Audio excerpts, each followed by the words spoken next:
Live for God Studio Productions.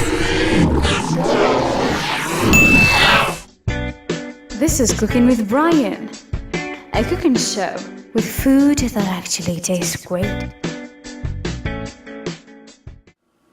Hi friends, welcome to Cooking with Brian. Today we are going to fix delicious green beans.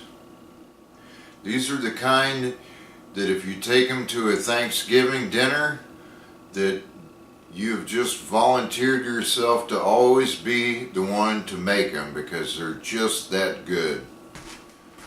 Okay friends, the first thing you want to do is you want to get exactly 5 slices of bacon, and you want to break it into smaller pieces. You can also lay this on a cutting board and cut it with the knife if you want to. Your disclaimer for the day: if you hurt yourself, others, your animals, or anything in any way, it's your fault, not mine. Don't come crying to me because I didn't show you how to cut yourself. You notice I ain't even using a knife. I'm just using bare hands.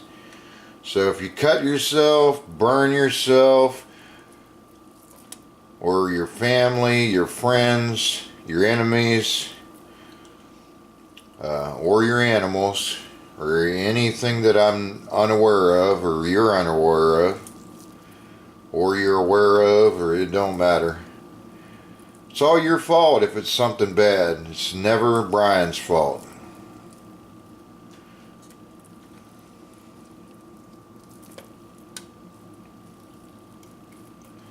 Catch your house on fire, it's your fault, not mine. However, if you get a lot of people to say, wow, these are awesome, just remember in the back of your head that it was me that showed you how to make these. This is how you make Brian's awesome green beans.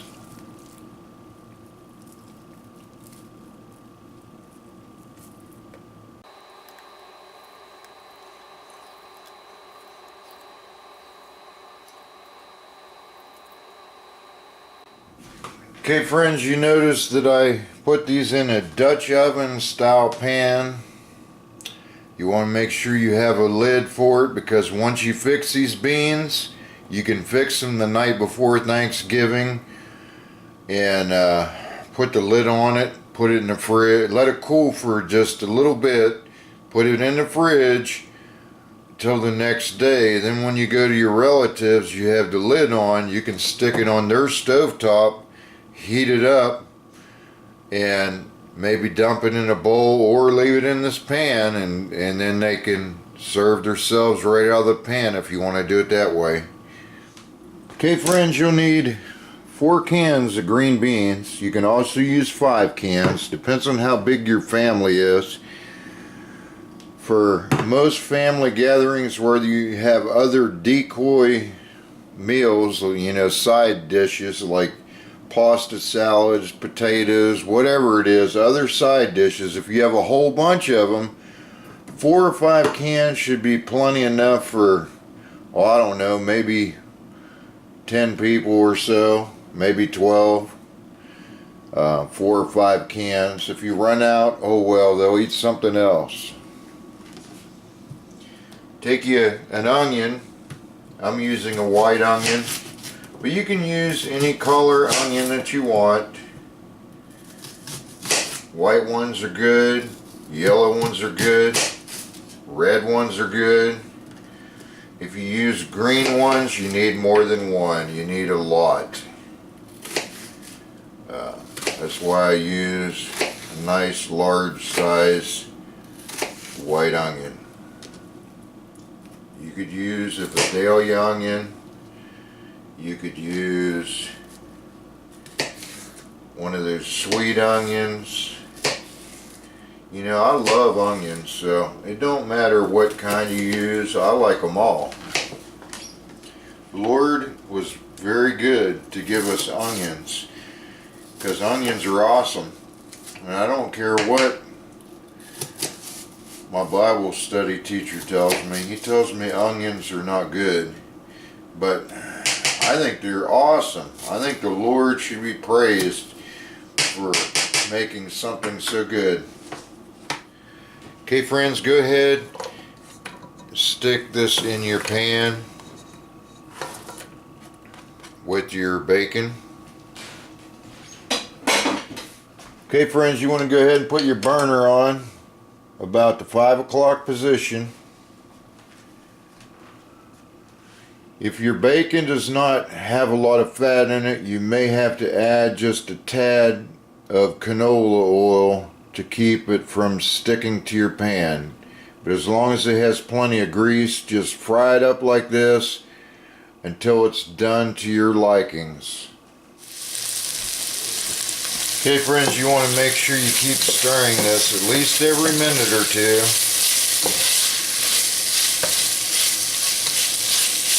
If stuff starts sticking real bad, don't forget to add maybe just a tad little bit of canola oil if you have to. But as long as it don't start sticking too bad, you can just keep frying it with the bacon's natural grease.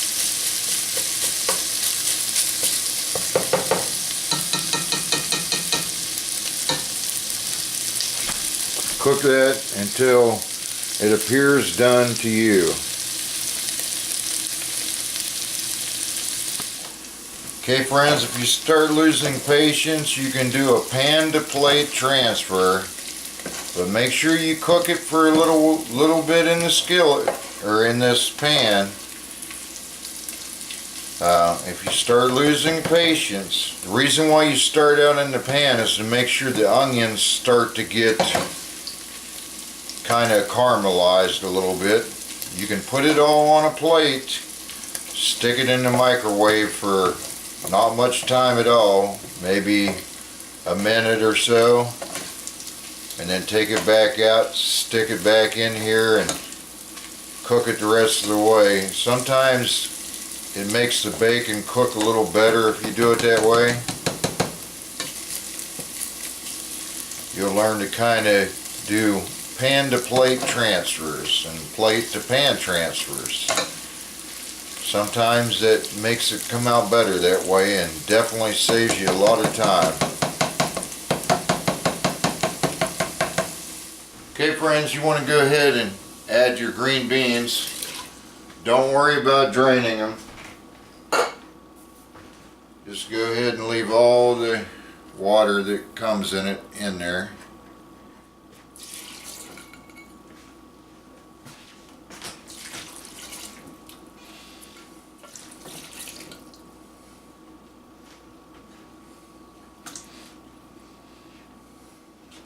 Okay, friends, then you want to go ahead and make sure your burner's on about the 5 o'clock position until you get it to start simmering pretty good. Then you can turn it down to, I don't know, maybe around the 8 o'clock position. You'll have to experiment with it to get it perfect. You notice that the water level is below the level where the beans are, so you want to go ahead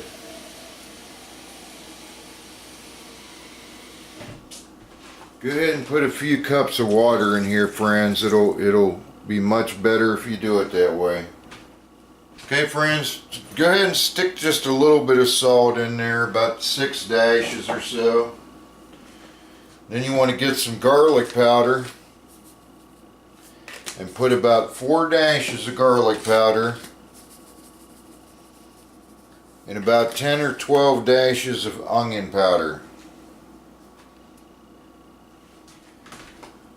Okay, friends, just carefully stir them. You don't want to stir these real crazy because you don't want to break the beans up, especially as it cooks. I mean, right now when they're fresh out of the can, you know, you can be a little bit more harsh with them, but you don't want to get crazy after it's simmered for a while. So basically you want to simmer this approximately 45 minutes to maybe an hour or so tops. That's about all you need. When you see the beans starting to get just a little bit wilted, that's good enough, friends. But you seen the spices that I put in. About 10 minutes before you're done, about 10 minutes, go ahead and flavor it with a little bit more spice. Put maybe a couple more dashes of garlic powder and about 6 more dashes of onion powder 10 minutes or so before they're done, and that gives it just a burst of flavor that you'll really appreciate later. Okay friends, I hope that was a blessing to you. Hope you enjoy your green beans, and hopefully your family will too. We'll see you next time. Bye y'all.